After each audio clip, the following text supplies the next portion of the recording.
휴전 중에 있는 특수한 상황 속에 있습니다. 남북 간의 전쟁의 아픔을 아직도 극복하지 못하고 있죠. 이 세상에서 가장 끔찍하고 무서운 것이 있다면 그것은 아마 전쟁이 아닐까 그런 생각을 갖습니다. 우리 민족은 전쟁을 통해서 지옥을 여러 번 맛보았어요. 6.25 바로 이 남북전쟁, 양측 이 모든 국민들에게 극심한 피해를 입었죠. 그 통계에 의하면은 우리 국군 전사자만 13만 7,899명, 민간인까지 포함한 인명 피해는 250만 명입니다. 남북한 합쳐서 500만 명이 죽었습니다. 유엔군은 15만 명이 죽었습니다. 중공군은 중국이제 오늘날 70만 명이 바로 죽었습니다. 이게 6.25 전쟁입니다. 이게 6.25 남북전쟁이 이렇게 막대한 피해를 입었다는 것이죠. 우리는 평화 통일의 세상에서 살기를 60년 이상 기대하면서 우리의 소원은 통일이라고 하는 노래를 정말 많이 불렀습니다. 그 통일 노래만 부르면 가슴이 여러분 뭉클해지죠. 사실 여기 군대 갔다 온 우리 한나 친구도 있지만 저는 제가 군대를 갔다 오고 우리 시성이가 태어났을 때 시성이가 군대 가려면 적어도 한 20년은 지나야 되는데 20년이 지나고 나면 통일이 오겠지라고 하는 그런 기대를 사실 가졌습니다. 그래서 우리 아들, 딸들은 이제 군대 가는 것이 이게 자기가 원하면 가는 그런 시대가 오지 않을까라고 하는 그런 기대를 가졌던 적이 있었습니다. 근데 우리는 우리의 소원은 통일이라고 하는 이 염원을 가지고 이 남북한이 그동안 수고하고 노력을 해왔습니다. 근데 그 수고와 노력이 언제나 자국의 입장에서 노력을 해온 것이지 국민들의 입장에서 해온 것은 사실은 별로 없습니다. 오히려 작년에 2017년도에는 이 한반도가 가장 위기 속에 빠지는 그런 일들도 우리는 경험했습니다. 평창 올림픽 기간에 남북의 평화의 무드가 여러 형성됐지만 이것이 언제 어떻게 될지 모르는 상황입니다.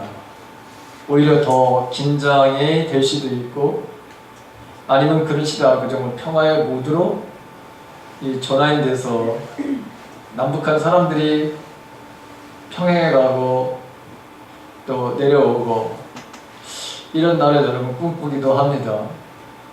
그렇게 됐으면 여러분 좋겠다는 생각이 들어요. 전상숙 집사님이 저에게 그림을 하나 그려주고 갔는데 제 사무실에 여러분 있습니다. 제가 그걸 보면서 여러분 기도를 하는데 주님 올가을에는 저기 가가지고 도시락 좀 한번 먹게 해주세요. 그게 여러분 제 기도가 됐습니다. 뭐라고요? 거기 그 그림 그 장소에 올라가서 도시락 좀 한번 먹게 해주세요. 여러분 저만 그러는 건 아닐 것 같아요. 근데 20, 30대 젊은이들은 통일에 대한 염원 사실 없습니다. 적어도 40대 후반에서 50대, 여러분 70대 여러분 요 분들만 돌아가시게 되면 통일에 대한 염원, 통일에 대한 희망 이 땅에서 사라질 수도 있습니다. 기도하지 않습니다. 그 세대가 가장 기도하는 세대다 저는 그렇게 생각합니다. 우리 세대가 가장 그래도 나라와 민족을 위해서 기도하는 세대가 아닌가. 착각인지 몰라도 저의 착각인지 몰라도 저는 여러분 그렇게 생각합니다.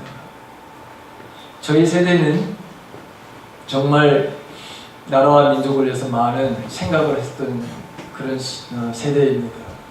우리 세대보다 그 바로 위의 세대, 60대, 70대, 80대 되시는 이런 분들은 훨씬 저희들보다 나라와 민족을 위해서 희생도 했고 또 여전히 지금도 많이 기도하는 세대다. 저는 그렇게 생각을 하게 됩니다. 이 평창 올림픽 기간 동안에 여러분 놀라운 일들이 벌어졌어요. 이 남북의 정상회담에 제안되고 정말 우리가 생각지도 못한 말의 일이 이런 제안을 받게 되었습니다. 그런데 정말 이 북한의 핵과 미사일을 포기하면서 대화의 장으로 나올 수 있는지 없는지 그건 앞으로 여러분 두고 봐야 되는 일이죠. 우리가 생각지도 못했던 기대가 여러분 일어났어요. 남북 정상회담이라고 하는 제안을 북한에서 먼저 해올 줄은 사실은 어느 누구도 사실 기대하지 않았습니다. 어떻게 하나님께서 이끌어 가실지 아무도 알 수 없어요. 근데 우리가 바라는 것은 그동안 우리 남북이 사실은 거짓말, 위장된 평화를 가지고 평화 통일을 하자고 하는 것이 너무나도 많았습니다. 진실한 마음을 가지고 마음을 연 것이 아니라 체제의 안보를 위해서 자신들의 어떤 권력의 영구적인 권력의 바로 그걸 잡고자 국민을 이용한 것이 사실은 더 많습니다. 그래서 우리는 철저하게 여러분 기도해야 되는 거예요. 이제 국민들을 속이지 않게 해달라. 그리고 남북이 진실한 마음을 가지고 정직한 마음을 가지고 성실한 마음을 가지고 또 인내하는 마음을 가지고 이 평화의 무드를 잘 이끌고 가서 정말 우리 젊은이들이 여러분들이 우리 한나 이 세대들의 자녀들이 이렇게 또 남북으로 갈라진 이 땅에서 사는 것을 허락해서는 사실은 안 되는 거죠. 자기가 원해서 군대를 간다면 모르지만 지금 같은 이런 체제가 계속된다면 이건 여러분 너무나도 비극적인 것이죠. 그렇지 않기를 위해서 저와 여러분들이 정말 기도하는 그런 삶을 사시기를 간절히 바랍니다. 전쟁은 여러분 국가와 국가, 민족과 민족 사이에만 있는 것이 아니죠. 전쟁은 우리가 살아가는 곳곳에 있습니다. 우리가 살아가는 세상과 직장, 그리고 심지어는 교회 안에서도 전쟁이 있습니다. 그 전쟁 또한 국가 간에 일어나는 전쟁 못지않게 우리를 불행하게 하고 고통스럽게 하는 것이죠. 우리는 날마다 영적인 전쟁 속에 우리가 살아가는 것이다. 영적인 전쟁을 하고 있습니다. 그렇죠? 에베소서 6장 10절 이하에 보게 되면 성도들은 하나님께서 주신 하나님의 전신갑주를 입고서 이 세상 사람들과 싸움이 아닌 정사를 가지고 이 세상 바로 주관하는 또 하늘의 악한 영들과의 싸우는 그런 전쟁을 하는 삶을 살아가는 것이 이게 성도의 삶이다. 그래서 우리는 항상 전신갑주를 입고서 하루하루를 살아가야 된다. 이게 에베소서 6장 10절 이하에 나오는 말씀입니다. 제가 서두에도 말씀드렸지만 우리는 휴전 중입니다. 전쟁이 끝난 것이 아닙니다. 이 시절이 너무나도 오랫동안 여러분 긴 세월을 흘렀어요. 그래서 우리에게는 이 전쟁에 대한 여러분 두려움도 사실 없습니다. 작년에 이 전쟁에 이 한반도에서 일어나는 건 아닌가라고 하는 그런 고조, 그게 극치를 여러분 달렸었는데 이 평창 올림픽이라고 하는 것을 통해 가지고 잠시 여러분 수면 위로 내려간 것 같지만 아닙니다. 오히려 더 큰 위기를 가져올 수도 있기도 하지만 오히려 그것이 기회를 우리가 얻어서 평화의 길로 갈 수도 있는 날이 올 수도 있습니다. 그런데 대부분의 많은 사람들은 평창 올림픽 이후를 바로 더 걱정하는 거예요. 지금 평화의 무드가 바로 여러분 이렇게 지금 진행되고 있는 것 같지만 이게 정말 진정성을 가지고 지금 만나러 오는 것인지 아무도 알 수 없습니다. 북한 사람들이 저렇게 지금 하는 것이 위장된 평화를 가지고 오는 것인지 진짜 남북의 화해와 남북의 공존, 미래 세대, 젊은 세대, 또 그 고통받는 2200만의 그 국민들을 위한 것인지 아닌지를 두고 보면 아는 것이죠. 저는 왜 오늘 이 말씀을 드리게 됐냐면, 저와 여러분들이 명절 집에 가서 가족들, 친지들 여러분 만나고 왔어요. 여러분 유쾌했습니까? 여러분 즐거웠나요? 여러분 정말 잘 만났다. 오랜만에 이렇게 우리 떨어져 있던 사람들이 모여서 정말 너무나도 기뻤다, 행복했다, 이런 사람들이 있는가 하면 그렇지 못한 분들이 있었을 거예요. 그리고 저는 평창올림픽 이후에 정말 이 대한민국과 우리 북한, 이 지금 민족이 한민족으로 되어지는 어떤 이 일들을 정말 잘 나갈 수 있었으면 좋겠다고 하는 그런 의미. 그래서 제가 오늘 하나님의 자녀의 사, 그래서 평화라고 하는 주제를 가지고 하나님 말씀을 바로 나누려고 오늘 이 본문을 바로 선택하게 됐습니다. 자, 성경에서 말하는 하나님이 말씀하시는 평화는 도대체 어떤 거있냐는 거예요. 평화라고 하는 말, 그러면 이것은 헬라어로다가 에이레네라고 하는 말이고, 여러분들이 시브리어는 샬롬이라는 말입니다. 자, 이 말은 국가 간의 평화, 개인 간의 말의 평화, 그 다음에 조화, 일치, 안전, 번영, 행복, 질서, 이 모든 말을 포함하는 것이 바로 이 화평이라고 하는 평화라고 하는 말입니다.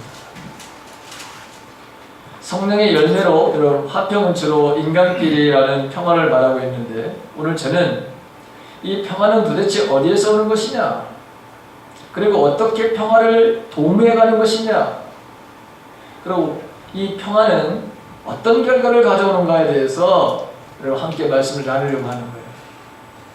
화평은 도대체 어디에서 오는 것이냐, 평화는 어디에서 오는 것이냐. 화평은 하나님께로부터 온다고 성경에 되어 있습니다. 고린도전서 14장 33절에 보게 되면 하나님은 어지러움의 하나님이 아니요 오직 화평의 하나님이시다, 이렇게 되어 있습니다. 하나님은 평화의 하나님이다. 하나님은 질서의 하나님이시기 때문이죠. 자, 질서가 있는 곳에 바로 평화가 있습니다. 화평이 있는 것이죠. 여러분 창세기를 보게 되면, 창세기 우리가 보게 되면 그 천지창조를 할 때 흑암과 혼돈의 그 상태에 있었던 것을 알게 됩니다. 근데 그렇게 혼돈과 무질서한 그런 상태에서 하나님께서 명령을 내리십니다. 빛이 있으라. 여러분 그 혼돈과 그 무질서에 하나님의 말씀이 선포되어 있는 순간, 그 무질서가 혼돈이 질서를 잡아갑니다. 그래서 이 평화라고 하는 것은, 화평이라고 하는 것은 하나님께로부터 이게 오고 있다고 하는 것을 창세기도 여러분 기록하고 있고, 고린도서 14장 33절에서도 하나님은 화평의 하나님이시다 라고 하는 것을 말씀하고 있습니다. 자, 화평은 또 어디로부터 오는 것이냐, 평화는 어디로부터 오는 것이냐, 예수 그리스도로부터 온다고 하는 사실이죠. 그의 십자가의 피로 화평을 이루사 만물 곧 땅에 있는 것들이나 하늘에 있는 것들을 그로 말미암아 자비와 화목하게 되기를 기뻐하시니라. 골로새서 1장 20절에 있는 말씀입니다. 자, 평화라고 하는 건, 화평이라고 하는 건 예수 그리스도로부터 오는데, 오늘 말씀도 여러분 신약에 있는 말씀도 그것을 강조하고 있죠. 누가복음 2장 14절에 보게 되면 거기에 예수님이 이 땅에 평화의 왕으로 오시는 것을 말씀하고 있습니다. 하늘에는 하나님께, 지극히 높은 곳에는 하나님께 영광이요 땅에서는 기뻐하심을 입은 사람들에게 평화로다, 이렇게 되어 있죠. 이 땅에 예수님이 평화의 왕으로 오시는 것을, 주님이 평화의 왕으로 오시는 것을 누가복음에서도 기록하고 있습니다. 또 이 이사야 9장 6절에 보게 되면 예수님이 이 땅에 오시기 전에 적어도 700년 전에 이 예수님이 어떠한 분인지를 말씀하고 있는데, 거기다 보게 되면 그는 평강의 왕이다 이렇게 여러분 말씀하고 있습니다. 평강의 왕. 왜 평강의 왕이냐? 그분이 다스리는 그 통치 스타일이 바로 공평과 정의이기 때문이다. 성경은 그렇게 기록되어 있습니다. 자, 예수 그리스도 주님은 바로 우리에게 이렇게 하나님과 인간, 그 다음에 인간과 인간, 인간과 자연, 자연과 자연, 이 모든 만물의 화목을 가져오신 분이라고 하는 것을 성경이 기록하고 있는 거예요. 모든 인류 사람들뿐만 아니라 세상의 모든 창조 질서가 조화를 이룰 수 있도록 이 모든 것을 가능케 하시는 것이 바로 예수 그리스도시다 라고 하는 것을 성경이 기록하고 있죠. 그 다음에 화평이라고 하는 것은 또 어디로부터 오는 것이냐? 성령 하나님으로부터 온다고 성경은 기록되어 있습니다. 우리가 잘 아는 성령의 열매에 대한 이야기가 갈라디아서 5장 22절에서부터 나옵니다. 거기 보게 되면 자, 사랑과 실학과 화평 세 가지가 먼저 나오는 것을 우리가 보게 됩니다. 자, 화평은 성령께서 역사하시는 바로 결과입니다.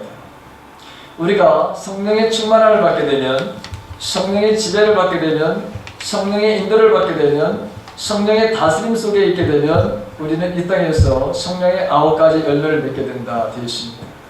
그 성령의 9가지 두 번째가 바로 평화라고 하는, 화평이라고 하는 바로 말씀입니다.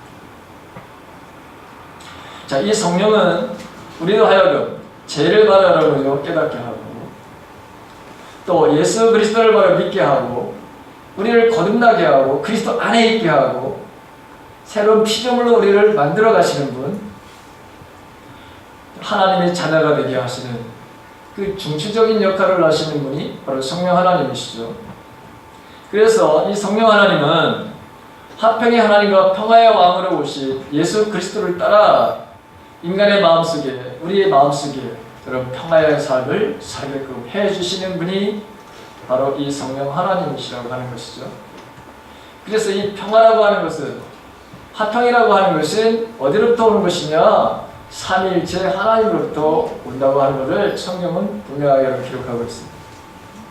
그럼 누구하고 바로 화평을 해야 되느냐 이거예요. 누구하고?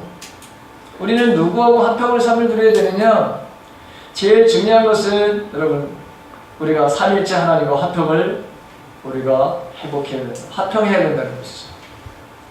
로마서 5장 1절에 보게 되면, 그러므로 우리가 믿음으로 의롭다 하심을 얻었은즉 우리 주 예수 그리스도로 말미암아 하나님으로 더불어 화평을 누리자 이렇게 되어 있습니다. 모든 인간은 범죄함으로 하나님과 원수가 되었죠. 그게 로마서 5장 10절에 있는 말씀입니다. 이 원수의 관계로, 화목의 관계로 변화시킨 것은 예수 그리스도의 십자가의 사건입니다. 저 십자가의 보혈의 공로이죠. 하나님과 화목하지 않고서는 인간에게는 구원이 없죠. 화평을 먼저 이렇게 하나님과 바로 해야 되는 것이고, 또 예수 그리스도와 해야 되는 것이고, 성령 하나님과 이 화평이 반드시 이루어져야, 그래야 이 땅에 여러분 평화가 임하게 되어 있습니다. 그 다음에 두 번째는 우리가 사람들끼리 여러분 화평해야 되는 것이죠.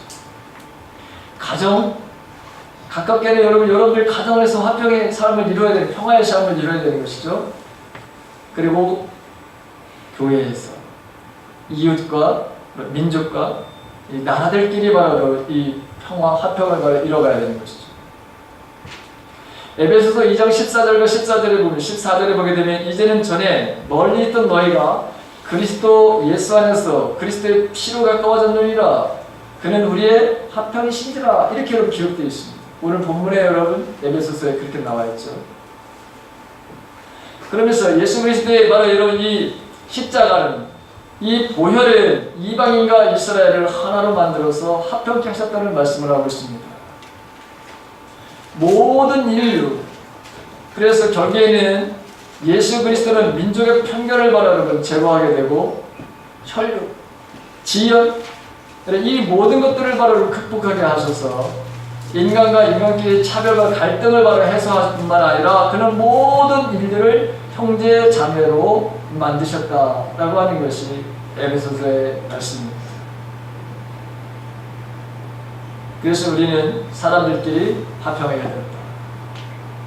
그 다음에 누구와 바로 우리가 평화로워야 되냐, 화평해야 되느냐? 사람과 바로 자연입니다. 창세기를 보게 되면 하나님께서 인류를 창조하시기 전에 모든 만물을 창조하시죠. 그러면서 인류에게 이것을 맡기십니다. 너희들이 이 땅에 뭐하라? 번성하여 충만하라. 이렇게 말씀하시죠. 그리고 이 세상의 모든 것들을 어떻게 하라? 다스려라. 이 세상의 모든 것들을 여러분 정복하라. 이것은 통치의 개념입니다. 우리 인간에게 하나님께서 이 세상의 모든 것을 바로 다스릴 수 있는 그 권세를 우리에게 주셨는데, 그래서 우리 사람과 자연, 이게 바로 화평해야 되는 거예요. 우리가 마음대로 자연을 바로 인간의 삶을 위해서만 자연이 존재하는 게 아니에요. 하나님은 이 세상을 아름답게 여러분 창조하셨어요. 사람들은 더 심히 보시기에 좋았더라 이렇게 말씀하셨지만, 여러분 이 세상은 다 하나님이 가꾸시는 동산이에요. 그렇기 때문에 우리 인간이 함부로 망가뜨리면 안 돼요. 그래서 로마서에 보게 되면 이 자연이 여러분 망가지고 파괴되니까 하나님의 자녀들이 나타나는 것을 기다리고 있다, 이런 표현을 썼어요. 왜? 이 자연이 탄식을 하고 있어요. 몸살을 앓고 있다고 하는 거예요. 파괴되어져 가지고, 그래서 인류에게 신호를 보내주고 있어요. 제가 지난번에 제주도를 못 간 이유 중에 하나도, 비행기를 내려야 되는데 내리지 못한 이유도 여러 가지 이유가 있지만, 이 자연적인 이 재앙들을 우리가 목격하는 거예요. 올해만큼 제주도에 눈이 많이 내린 날이 없대네요. 작년하고 올해 눈이 그렇게 많이 내렸답니다. 날씨도 보통 추운 것도 아니고. 우리 친구가 제주도에서 귤농사를 짓는데, 남의 땅을 8,000평을 가지고 귤농사를 짓는데 망했어요. 아, 이 친구 어떻게 될지 지금. 제 친구가 제주도에서 귤농사를 짓는데 자기 땅만한 게 아니라 남의 땅 8,000평을 가지고 있어. 근데 여러분 이렇게 지금 올해같이 이렇게 춥고 눈이 내려가지고, 여러분 이 8,000평이면 말이 8,000평이지. 여러분 8,000평 봤어요? 아, 이게 손해가 여러분 이게 어마어마하게 났어요. 이 친구 이거 어떻게 극복했지? 정말 그 친구를 위해서 여러분 제가 정말 기도하고 있습니다. 하나님, 그 친구 그렇게 어려움을 당했는데 어떻게 하든지 다음에 어떤 방법을 통해든지 그 빚을 좀 갚아나갈 수 있도록. 어마어마한 친구예요. 한번 농사를 잘못 짓게 되면 큰 낭패를 보게 돼 있는데, 올해가 바로 그 친구에게 작년에 올해 그냥 다 썩어나갔어요. 귤이 딸기부터 그냥 여러분 다 얼었다가 다 썩어요. 아, 하나님께서 우리 인간이 얼마나 타락하고 탐욕의 발을 잡으셔서 자연을 함부로 우리가 막대하다 보니까 자연을 통해서 하나님께서 우리에게 경고를 해주시는 거예요. 그래서 인간은 자연과 한복을 해야 돼요.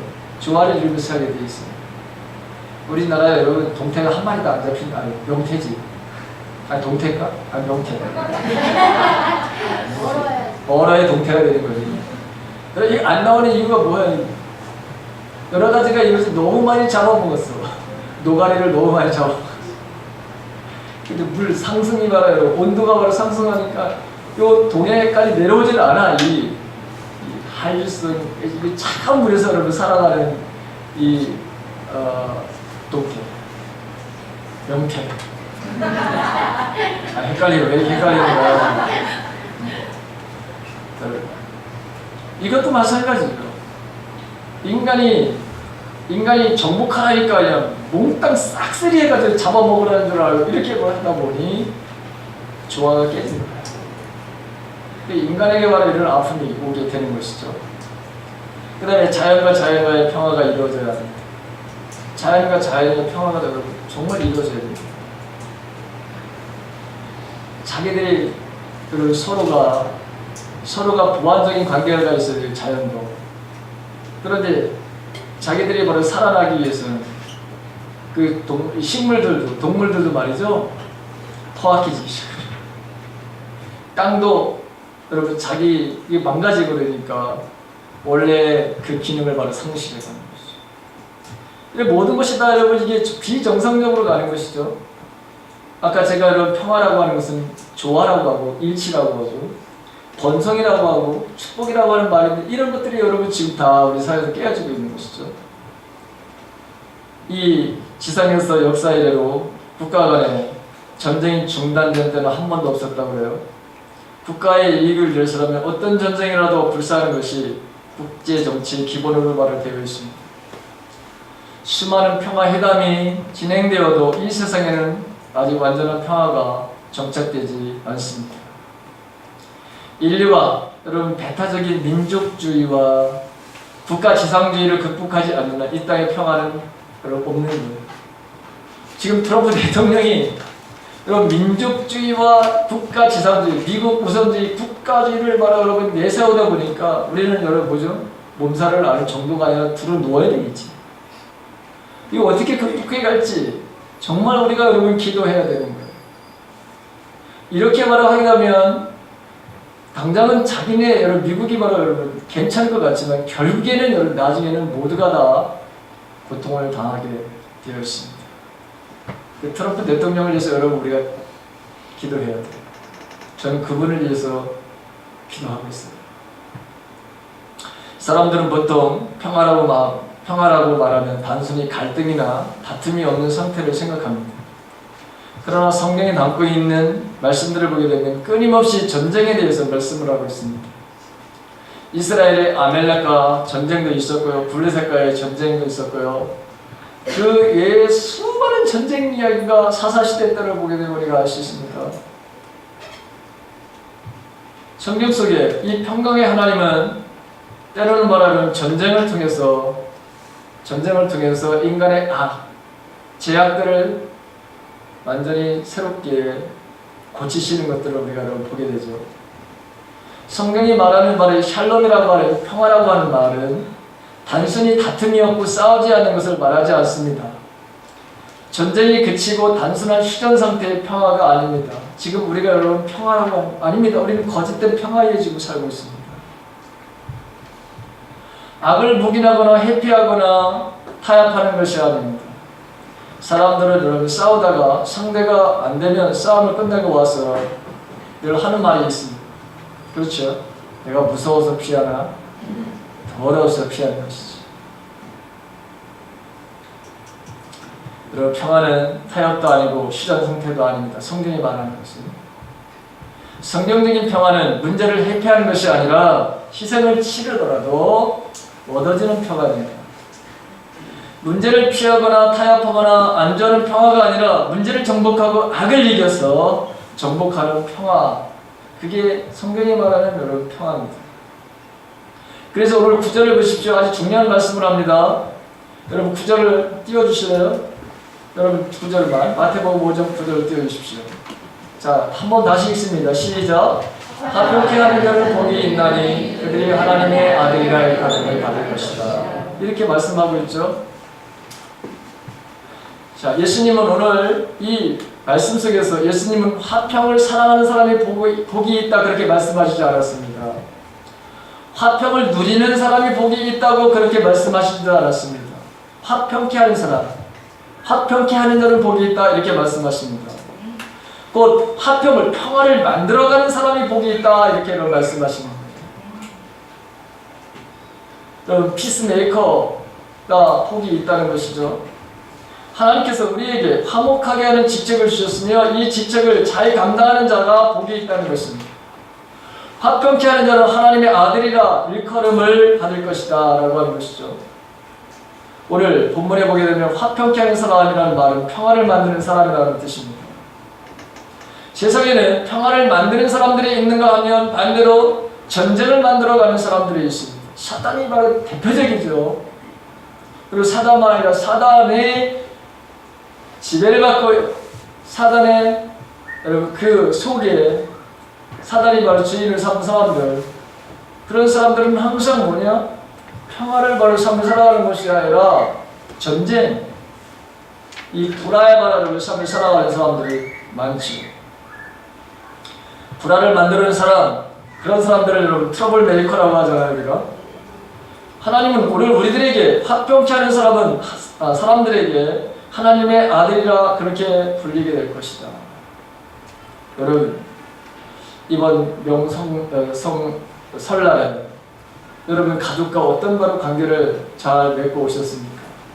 여러분들 이웃과는 어떤 바로 여러분 관계를 맺고 오셨습니까? 저는 요번에 저희 아버지하고 한판 여러분 소리를 냈다 지르고 여러분 나중에는 하이파이로 하고 그러고 있습니다. 아, 이분이 오랜만에 만나니까 또 말씀이 너무 많아져요. 그래서 이제 그만하시라고. 이제 들었으니까, 너무 많이 들었으니까 이제 그만하시라고. 그럼 아침에 저녁에 아버지 이제는 연세도 80, 90이 되어 가시는데 듣는 것만 잘 들으시죠. 잘 듣지를 못해서 보청기를 끼셔야 돼요. 그 보청기를 끼고 열심히 잘 듣는 것만 하시고 말씀하시는 걸 정말 확 줄이십시오. 그랬더니 그렇게 하시겠다고 그러셨어요. 본인이 또 말씀하시더라고요. 노인이 되면은 내가 입을 다물라고 하더군. 그리고 열 것은 지갑을 열라고 하던데 나한테 그렇게 예, 맞아요. 그렇게 이제 저녁에 이제 그렇게 하시겠다고 약속을 하는 거예요. 근데 이분이 아침서부터 정말 좋아하는 아침서부터 이제 말씀이 많아지기 시작하셨어요. 어머니 성묘를 이제 가는데 거기서 이제 이분이 폭발을 하셨어요. 내가 이거를 했고 저거를 했고 내가 너희들을 위해서 이런 일을 했고 이런 희생을 했고 뭐 하나부터 열까지 이제 당신 잘 얘기만 하시는 거예요. 다 잘하셨지. 잘못한 건 하나도 없으시오. 올라가다가 이제 제가 도저히 이제는 뭐 참을 수가 없어가지고 제가 소리를 냈다 질렀어요. 근데 저에게 주신 게 올해 하나님께서 저에게 주신 말씀이 뭐냐? 부모를 공경하라. 저에게 주신 말씀이야. 여러분 그 송구 영신 예배 때 저에게 하나님께서 주신 말씀이 내 부모를 공경하라 이거였어요. 그래서 제가 특별히 어르신들을 여러분 잘 모시려고 내가 그런 마음을 갖고 있고 또 제 부모님을 만나면 절대로 내가 이제 그런 마음 아프게 하는 일은 없고 부모님 말씀에 잘 순종해야 했는데 분명히 어제 저녁에 말씀하셨고 근데 그 얘기를 또 올라가시면서 또 하시는데 이제는 화가 나셔서 하시는 거야. 그냥 뭐 조곤조곤 얘기하셨으면 저도 그냥 예 그렇지요 이렇게 갔을 거예요. 근데 이분이 이제 화를 내면서 뭐가 이제 뒤틀친 거야. 그러면서 이제 욕을 하기 시작했어요. 이놈의 자식들이 말이야 부모들을 내가 이렇게 했는데 너희들은 나를 보고 무시하고 멸시한다고. 그런데 우리 큰형님에게 여러분 하는 말이었어요. 근데 저는 이걸 멈춰야 되겠다. 왜냐면 형님이 뒤에 따라오니까. 큰형님이 뒤에 따라오니까 이걸 얘기를 들으면 분명히 형님이 또 마음 상할 거다. 그래서 내가 여기서 이제 그만 끊어야 되겠다 해가지고 아버지를 향해서 소리를 제가 팍! 살인가 아무도 없잖아요. 누가 보는 사람이었죠. 그래서 제가 그냥 소리를 그만하시자! 소리 팍! 어떻게 됐을까요? 저희 아버지가 그래 그럼 그만하지 이렇게 하셨을까? 절대로 그럴 리가 없죠. 다 잘하시네. 아유 박사감들이야. 제가 그런 소리를 분명히 하면은 그렇게 나올 거라고 했어요. 그런 걸 알면서도 제가 그렇게 얘기를 했어요. 이 안에 뭔가 자꾸 말씀하시는 것이 있구나. 그래서 그걸 토해내게 해야 되겠다. 오히려 그냥 내 딸 산이니까 뭐 동네 사람도 안 보이고 우리 식구끼리 그래서 그 안에 있는 거를 어떻게든지 확 다 그냥 풀어냈으면 좋겠다는 얘기를 제가 했는데 지혜롭지 못했던 거죠. 그래서 나중에 이제 내려가면서 다 먼저 아들, 딸들 내려가게 하고 둘이 남아 산소에 어머니 산소에 남았어요. 제가 아버지 미소를 쌓아주니까 우리 아시지 우리 저희 아버지다. 저에게 웃으시더라고요. 제가 이제 뭔 얘기를 하려고 하신지 이분은 뭐 아시잖아요. 아버지 죄송합니다. 그래서 제가 손을 딱 그러니까 저희 아버지가 손을 딱 내미시는 거예요. 그러니까 하이파이를 딱 하면서 거기서 이제 또 제가 잘못한 것에 대해서 얘기를 하시죠. 아버지 미안합니다. 죄송합니다. 제가 소리를 지르게 하셔서. 그런데 이분은 또 이제 아버지의 마음을 알아주니까 또 좋아하시는 거예요. 그래서 거기서 나는 80으로 한번 해볼까나? 이 할아버지가 나하고 80으로 한번 해보자. 여전히 나는 강하다고 하는 걸 보여주고 싶어. 나는 너희들이 생각하는 그렇게 나약한 사람이 아니야.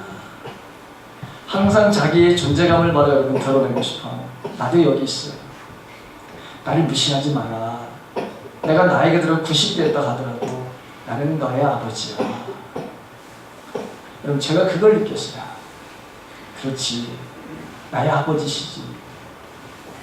그래서 하나님 앞에 내가 주신 말씀이 다시 생각났어요. 내 부모를 공경하라고 하지 않았냐. 그러면서 마지막에 여러분 하이파이브를 내려오는 그분이 내려오는데 고름거리가 진짜 올라갈 때는 여러분 그걸 잘 못 느꼈어요. 내려오는데 눈이 여기 응달에 있어요. 여러분 아버지 여기를 가시면은 넘어질 것 같아요. 요 안쪽으로 이렇게 가셨으면 좋겠어요. 그랬더니 이분이 내가 어떠냐고, 나 얼마나 다리에 힘이 세고 나 아직까지도 이것 봐라 그러면서 일부러 그 눈이 있는 데로 여러분 걸어가십니다. 근데 그걸 바라보는 아들은 마음이 아프죠. 제 마음은 아프지. 내가 그동안 부모를 무시하는 걸 무시했구나. 저런 모습을 보여주면서 내가 강건하다고 하는 걸 보여주고 싶어 하시는 거예요.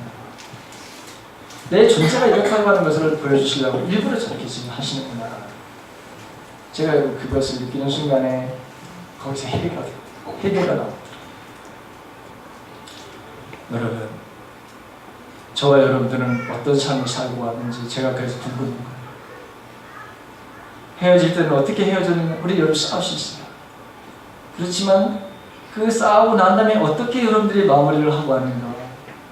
그리고 정말 마음속에 이 쓴뿌리들을 두고 왔다면 이 말씀을 듣고서 여러분 반드시 여러분들 해결하시기 바랍니다. 반드시 해결하시기. 자, 여러분 우리가 평화의 삶, 이 평화의 삶을 어떻게 여러분에게 가능할까? 평화의 삶이 어떻게 여러분 이 평화의 삶이 어떻게 하는 것으로 여러분 가능할까? 남북이 바로 여러분 이 평화의 삶을 살기를 원하고 가깝게는 우리 남편과 아내, 가족 이 모든 것들이 모든 사람들이 다 평화를 원하는데 어떻게 하는 게 가능하냐는 거예요. 첫 번째는 평화의 삶을 살 수 있는 요인들이 뭐냐? 하나님의 나라와 그의 의를 먼저 구하는 것이다. 우리는 먼저 하나님 나라와 그 의를 구하는 사람이 되어야 합니다. 마태복음 5장 6절에 보게 되면 예수님이 의에 줄이고 목마름에 대해서 말씀하시죠. 마태복음 6장 33절에 보게 되면 너희는 먼저 그의 나라와 그의 의를 구하라 이렇게도 말씀하고 있습니다. 시편 85편 10절에 보게 되면 의와 화평이 입을 맞추었다는 표현이 있습니다. 의가 화평을 만들어낸다는 거예요. 평화를 만들어낸다는 거예요. 로마서 14장 17절에 있는 말씀을 보게 되면 하나님의 나라는 먹고 마시는 것이 아니라 오직 성령 안에 있는 의와 평강과 실학이다 이렇게 말하고 있습니다. 여러분 하나님의 나라와 그 의를 먼저 구하는 삶, 이게 여러분 평화를 이루는 삶입니다. 이거를 실현했던 사람들이 여러분 성경에 나오는데 창세기 13장에 보게 되면 아브라함과 그의 조카, 여러분 누구에 대한 이야기예요? 롯에 대한 이야기예요. 하나님께서 축복을 해주셨어요. 그래서 여러분 양떼, 소떼 이게 많아졌어요. 아브라함에게도 많아지게 하시고 또 그 조카